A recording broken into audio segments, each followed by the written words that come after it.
You are listening to the Living Your Best Life Now podcast, episode 2.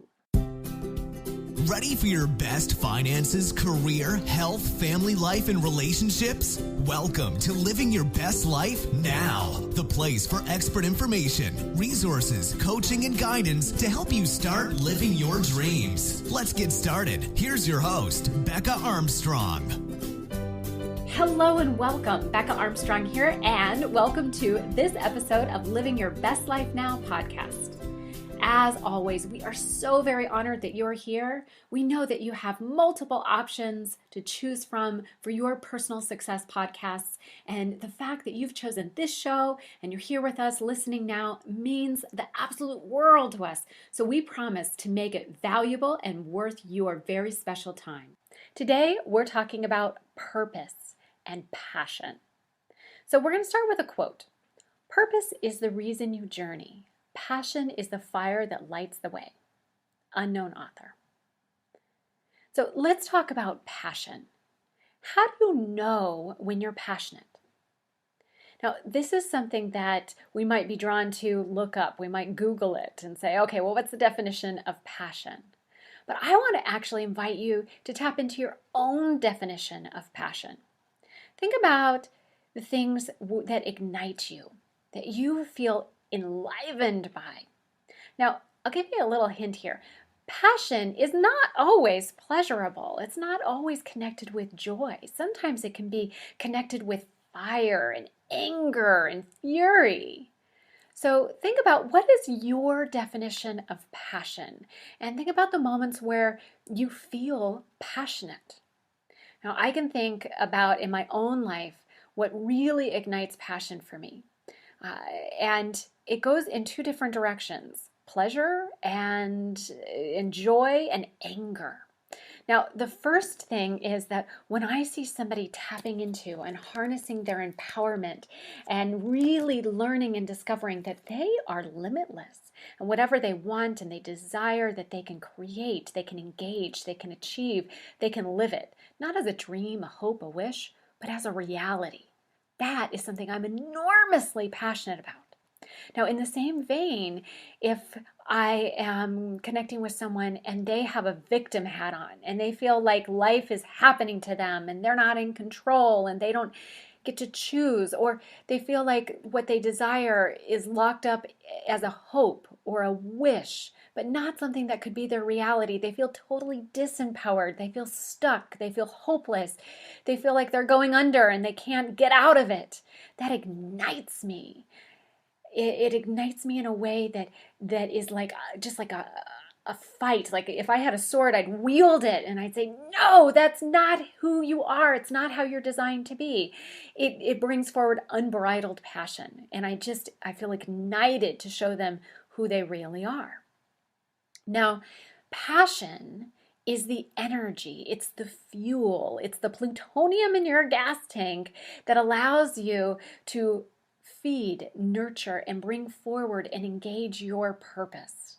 Now, my purpose is to help people really live their joyful greatness, to discover their wholeness, to manifest and step into and claim fulfillment in their life, to be empowered. And I'm not talking about having a blissful, joyful, positive thinking life. I'm talking about creating magic. And sometimes magic comes from challenge. Sometimes our biggest problems become our biggest opportunities.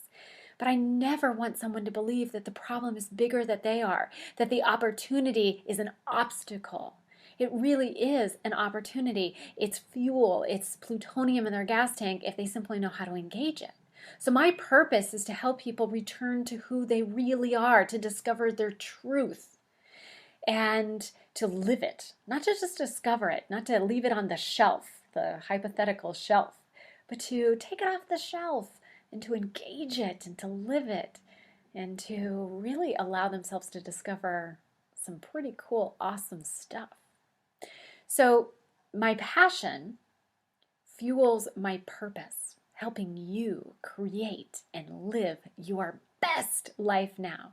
Not your average life, not your normal life, not a life that's okay, but your best life. Because you can. And if you're not, I don't really get that. So it's just an example. I'm sharing some of my passions and my purpose. But I want to pause here. And I want to invite you, even if you need to pause the recording or the playback for this podcast, go ahead and do so and ask yourself, okay, what am I really passionate about? Just, in the next 2 minutes, what am I really passionate about? Take out a pen and paper, write a bunch of things down. They may be clear to you, they may be a little foggy. I actually have a really cool resource and exercise that I'm going to share with you in just a few minutes that's going to help you get super clear. And over the next week, boy, oh boy, you're going to be totally dialed into not only what you're passionate about, but I'm going to help you discover your purpose too. So if you would like, pause the recording. Otherwise, just take a few moments here and say, okay, what am I really passionate about? Do I know what my purpose is? Do I know why I'm here on this planet? What I'm on a mission for, not only in the things that I'm doing, but who I am. You see, the strange thing about discovering my purpose is I actually, in discovering my purpose, engaged my purpose first. I allowed myself to give my purpose to myself before I could ever help anybody else connect with it. I needed to really give myself the opportunity and the ability to live in my joyful greatness. If you and I have met, and I hope that we have, and if we haven't, I hope that we'll meet in the near future at one of our Living My Best Life Now events. But if we haven't met now, I'll share with you, I like to smile. I just generally like to smile. And yet I didn't recognize where that was coming from. I just believe in joyful greatness, not in an egotistical way, in a way that just is celebration of life, like children running around, giggling and laughing on a playground. They're being in their joyful greatness. And I had kind of held it away from myself for a long time. And when I learned to connect with it and embrace it and to claim it, my entire world changed. I went from polarization, and we're going to talk about that in just a few moments, but kind of the being disconnected or separated from my truth to being connected in a whole way. I moved from lack and limitation to fulfillment and to realizing abundance, and from having a lot of experiences early in life where I felt like a victim to really claiming the power of those moments and transforming into a state of empowerment, and to direct my life versus react to everything that was happening. So check in with yourself. What is your purpose? What is your passion? If you know it, write it down. If you don't know it, write a big question mark, and we're going to help you answer that starting today. Okay, now with passion, with purpose, let's talk about needs. Needs are in the basic element of survival, and we have some basic needs. Now, some of them we can go without for quite some time, but eventually they need to be fulfilled. We need to breathe. We also need to have some type of energy coming in our body, some type of caloric intake. We also need, very strangely, connection. It's very interesting to study babies. And babies who are not held and cuddled actually are affected developmentally. So we need to touch, and we need significance, and we need love, and we need connection, and we need to feel like we're making a contribution in the world. Now, you might be surprised that I'm calling these needs, but they are basic needs. Those of us who don't feel significant, we deteriorate a bit, atrophy in life. And it's amazing to see what we'll do when our needs are not being met. So we have some basic physiological needs, but we also have some basic psychological and emotional needs. Needs like significance, contributions, safety, psychological, emotional safety. And it reaches all the way up to self-esteem and self-efficacy and self-actualization, as Maslow so eloquently shared with us in his hierarchy of needs. So we have needs. And then we also have desires. Now, desires are beyond our needs. They're not have-tos in life. Psychologically and emotionally, they're beyond that. But they allow us to awaken to who we truly are. You see, so often we think, okay, I'm just here to survive, to meet my needs, and if I can do it really well, maybe I can expand and have some higher level needs met. I can live in a bigger house, and I can eat more extravagant kind of food, and I can take some vacations. Desire is where your passion and your purpose express. So in this episode, I want to help you not only recognize your needs, because some of them may not be being fulfilled right now, and that needs to change. But through your passion and through your purpose, I want to help you to live your best life now by engaging your desires. So you might be wondering, how do you find your passion? How do you find your purpose? Well, the good thing is you don't have to create your purpose and you don't have to create your passion. All you have to do is give yourself the opportunity to become aware of it, conscious of it. It's time to see it.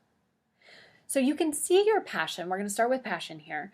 You can see your passion in what ignites you, what you're willing to celebrate, and also what you're willing to fight for. So I want to invite you to step back and look at your day yesterday.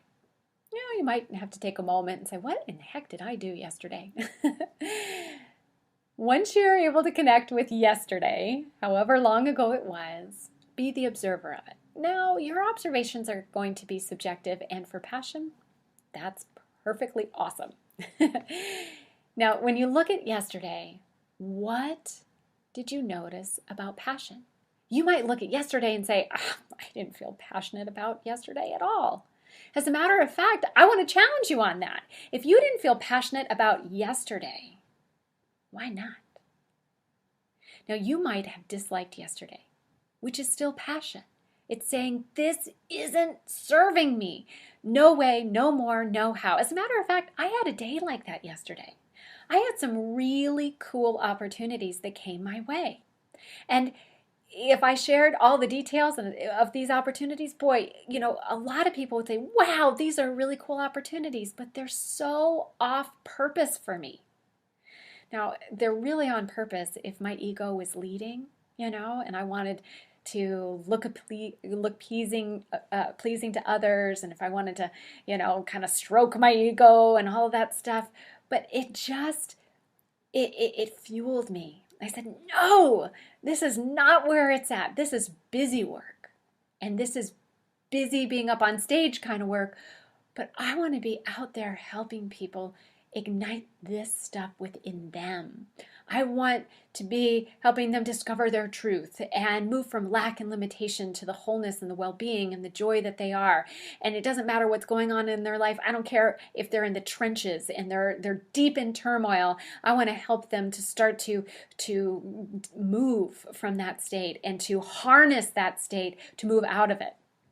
As a matter of fact, one of my beautiful moments yesterday as I was listening to something, and the speaker was saying, telling a story about a donkey, a very old donkey that fell into a well. And the farmer came up and noticed that the donkey had fallen into this well. The well was empty, had not produced water in some time, and the farmer, looking at the donkey, had no idea how to get the donkey out of this well. So from his heart, he said, okay, this is not going to end well for the donkey. And I just need to do all I can to help the donkey out, and the only thing I can think of is to fill in the well, and to kind of close them both down. So he got some helpers, and they collected a lot of dirt, brought some dirt over, and they started to fill in the well. So they tossed in dirt. And the donkey being in the well, the dirt fell on the back of the donkey, and the donkey shook it off and kind of stepped around. Then the donkey felt some more dirt hit his back and shook off the dirt and took a step. Knowing that this dirt was coming in, the donkey wasn't clear about what to do, but just knew that the donkey would rather choose the best situation, which I thought was pretty cool, because the donkey said, well, the dirt doesn't feel as good on my back. It feels better underneath my feet.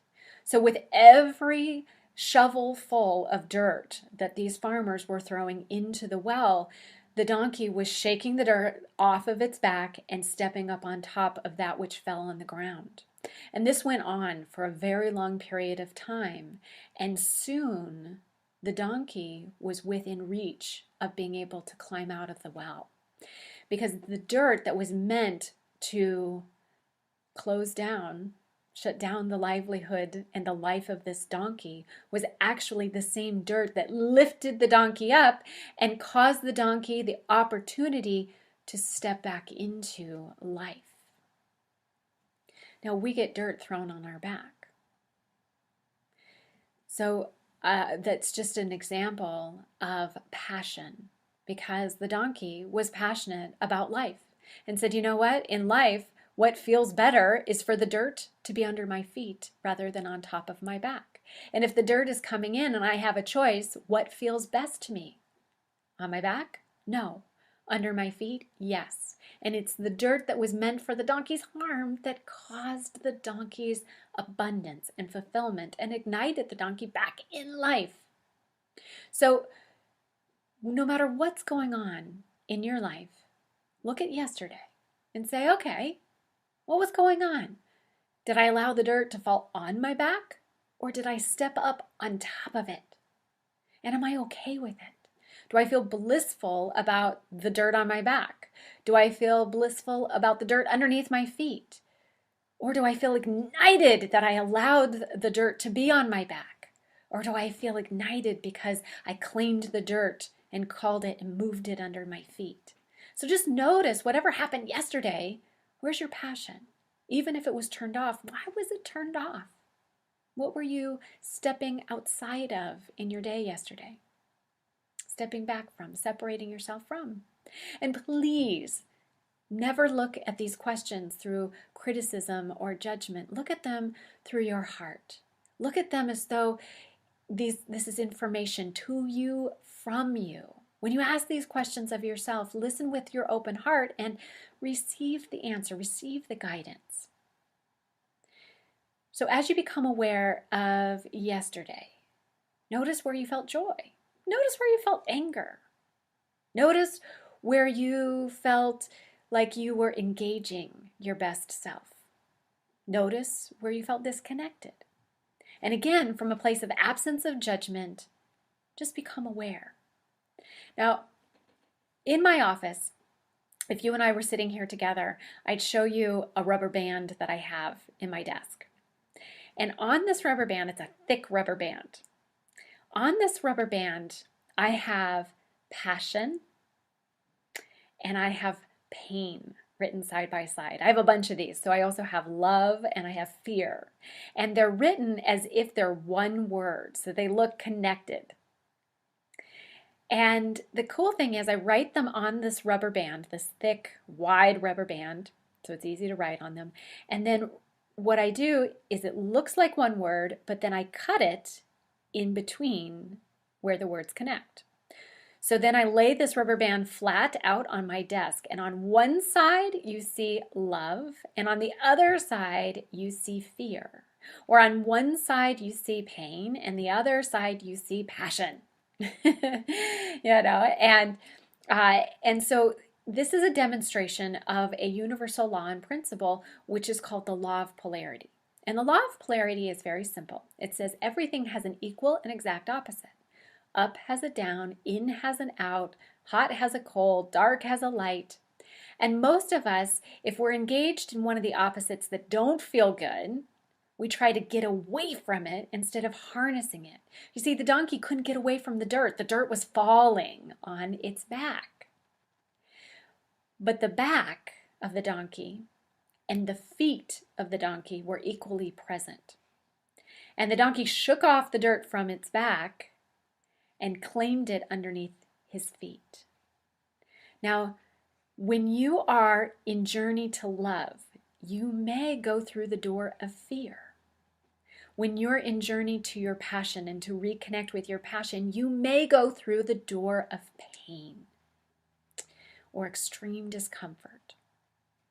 It is not a setback, it is a setup. And the setup is, it's through the doorway that's being presented right there and how you observe it that allows you to harness the opportunity and to ignite the magic that will bring you your best outcome. Now, what does that really mean? You don't have to get away from anger to get into joy. It's the fact that something ignites in you and you feel passion with something that will lead you, and it's the direct shortcut and pathway to joy. You see, it's the same point on this rubber band. It's simply a different expression. It's a different expression. And sometimes it's the expression or the doorway that we can connect with and give ourselves permission to first walk through. But I guarantee when you walk through anything that you have fear of, the fear leaves you. I love this quote by Joseph Campbell that says, "The cave you fear to enter holds the treasure you seek."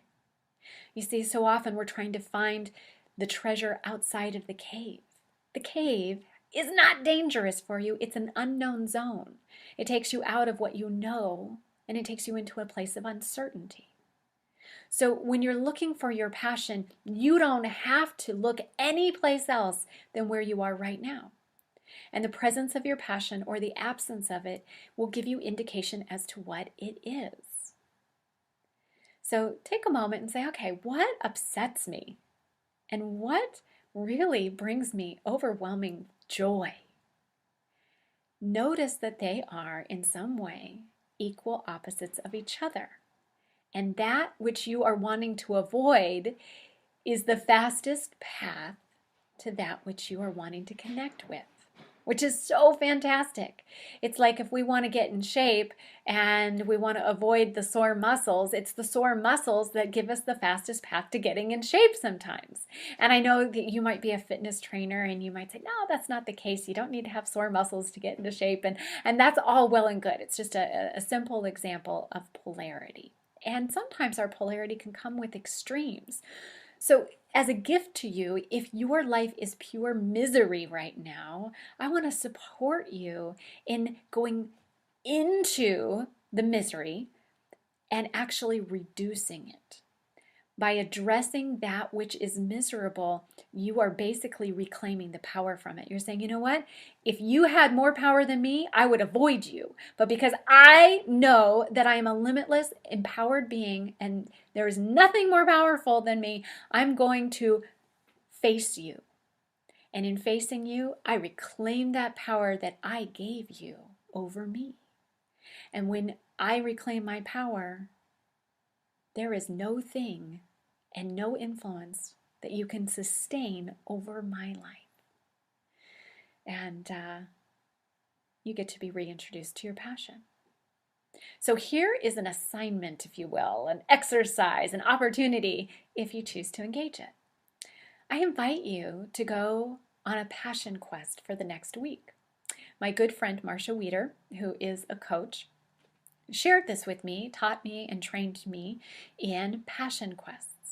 Now, all you need to do is grab a piece of paper and fold it up and keep it in your pocket with a pen, or just have them handy and close by. And as you go through your day, write down all of the things that you feel passionate about, the things that you feel joyous and the things that you feel angry about. Look on your bookshelves, look in your checkbook, look in your calendar and see, what is it that I'm giving the majority of my energy, attention, and actions to? What books am I buying? What things am I spending my money on? What would I do if I could do anything in my day today? And write all of these things down. You see, your passion is already there. You may just simply not be aware of it. The other thing is, your purpose is there. When you look at all of those books on your bookshelf, or on your Kindle, or in your iTunes library, you look at the music or the things that are in your music lists or your audio lists. If you look at your audiobooks, if you look in your checkbook, if you look at where you go and what you do and whom you do it with, you're going to start to see your purpose and your passion. At the end of the week, take all of your pieces of paper and organize them. Move everything around, categorize them. If you want to do an Excel spreadsheet, as one of my clients did, you could do that too. Or you could just do a piece of paper and a pen and allow yourself to see, what is this saying to me? What am I actually showing myself to and through me and what I've been engaging? Also look at, what have I been avoiding? What did I sign up for and not do? What did I want to do but I never followed through with? Where am I holding myself back? And become aware of all of it. This passion quest is really powerful and it's super simple. So have a lot of fun with it. Write down everything. Be intentional. And sometimes your passion is lurking in the shadows of your life. So again, I want to mention it. I want to highlight it and call it out so that you bring this into your awareness. Notice what you're avoiding. Sometimes we live in the polar opposites of our passion. So what would allow us to feel truly alive, we avoid. So notice, do you desire to drive fast and jump out of airplanes because you're truly an adventurer? You believe in going beyond the limits, outside of the box, but every day you live in the center of the box? And while you are on your passion quest and your purpose quest, allow yourself to be totally free from judgment. No criticism. Again, send your judge and your critic on vacation. Now, physical expressions of passion and purpose come through your desires. Desires are motivated by feeling, and they're inward elements of you, inward passion and purpose that are expressing outward. Now, you can apply passion and purpose to all areas of your life, to your work life, to your health, to your relationships, everything. So look at what isn't working as much as what is when it comes to desires. See where you want to turn the volume up. See what it is that's no longer true for you, and you're ready to let it go, but you've been holding on to it because you, quote unquote, should, ought to, have to, or need to. And as you look at all of those shoulds, ought tos, have tos, and need tos, those are physical expressions of obligation, generally pleasing others or fulfilling an image that is outside of you. When you move into desire, you move into physical expressions of your passion and your purpose. And there is no limit to what you can desire. There's no structure to what is acceptable and what is unacceptable in your heart's desire. If it brings you joy, awesome. So I want to invite you, as you discover your passion, discover your purpose, to look at, what do I really desire that's aligned with my passion and my purpose? And it doesn't matter if it's happening in your life right now or if you even think it's totally impossible. But say, okay, if I were to really engage my passion and let it out and live in harmony and alignment with my purpose, what would I want? What would I desire? What would I be doing every day? What would I be saying yes to? And what would I now start to say, no way, no more, no how, totally done with that?